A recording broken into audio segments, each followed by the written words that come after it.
Welcome to Ask Between the Keyframes on Motionography.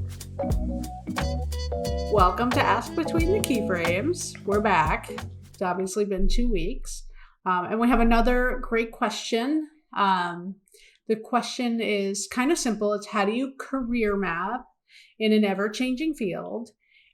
And then this person went on to say, I'm an animator who likes animating other people's designs, but as I age and gain seniority, I feel pushed towards being a creative director or post-producer. Can't an animator just be an animator? Can you be an animator for 20 years in this field? Then the second part of the question was, or with the ever-changing technology, is it even possible to keep up with the necessary hard skills? How do you keep doing the creative thing you love?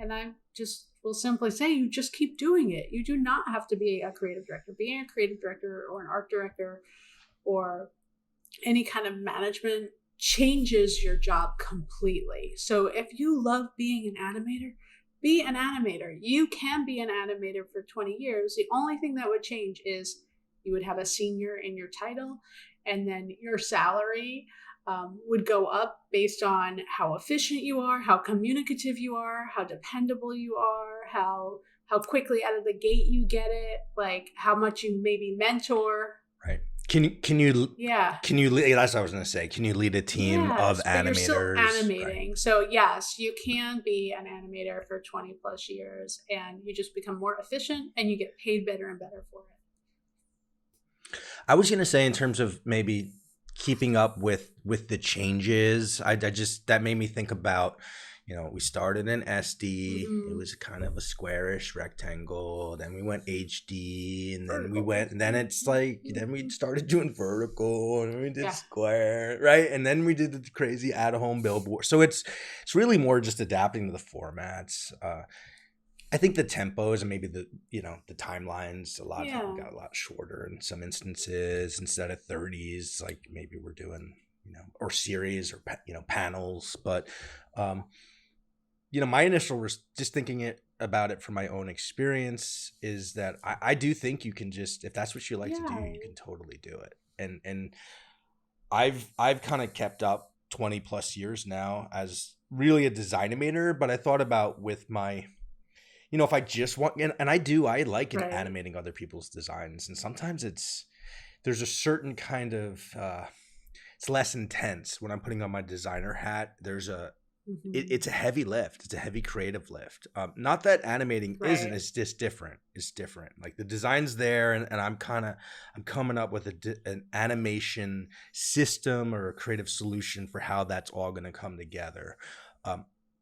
We talked about this before too, that idea that regardless, even if you're not coming up with the style frames, the design boards, you're still making design decisions when you're animating. I don't think you're ever getting away from making those creative choices, but it is a little bit of a different mindset or headspace when the design is set and then you're bringing it to life through motion. Yeah.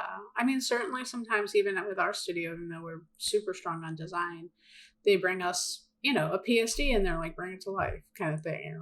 Okay. That's not all we do, but okay. Totally. But I do think that the keeping up is a common thing that we hear both with students and with these asked questions. How do you keep up with technology that's changing? And the real reality is it's not like it changes overnight. It changes slowly over time. New applications get introduced. The key thing is be open-minded. Open the app. Play around in it. They're not going to create a new app that's not based in a reality we understand. Everything is still going to be called what it's called. The select tool is a select tool. You make a mat. It's just more like, where do you find it? Where is it hidden in this tool?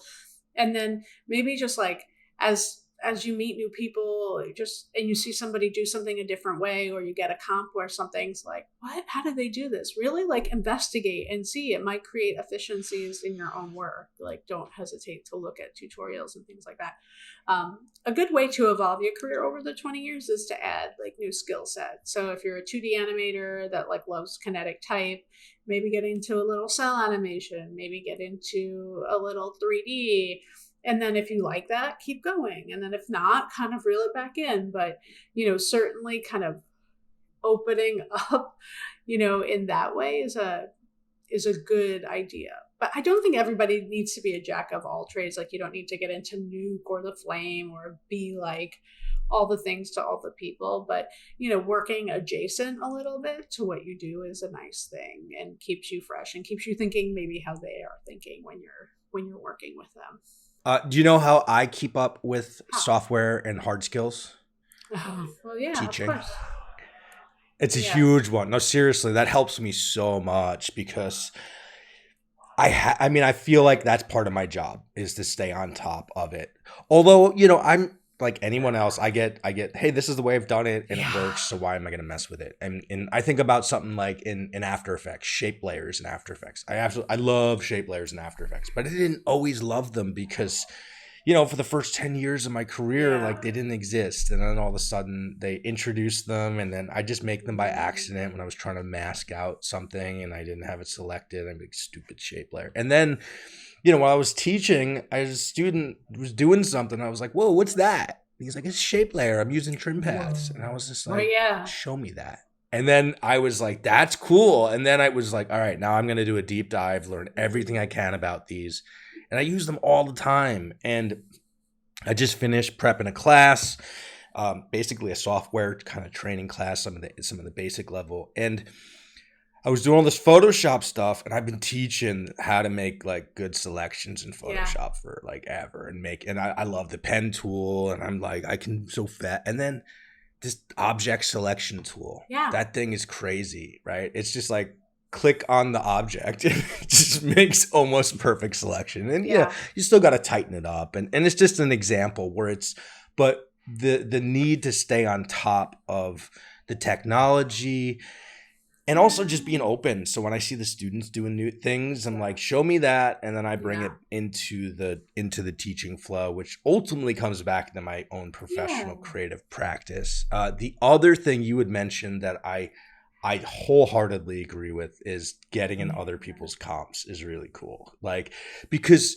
it's fascinating to see another artist and how they've put together and it, it's nothing necessarily radically different, but there's just these slightly different. And it's cool. I really enjoy then incorporating that into my own workflow or the way they might set up a few keyframes or just a combination of effects or whatever it might be. So keeping curious, working with others. Okay, well, thank you for your question. We hope we answered it thoroughly. On to the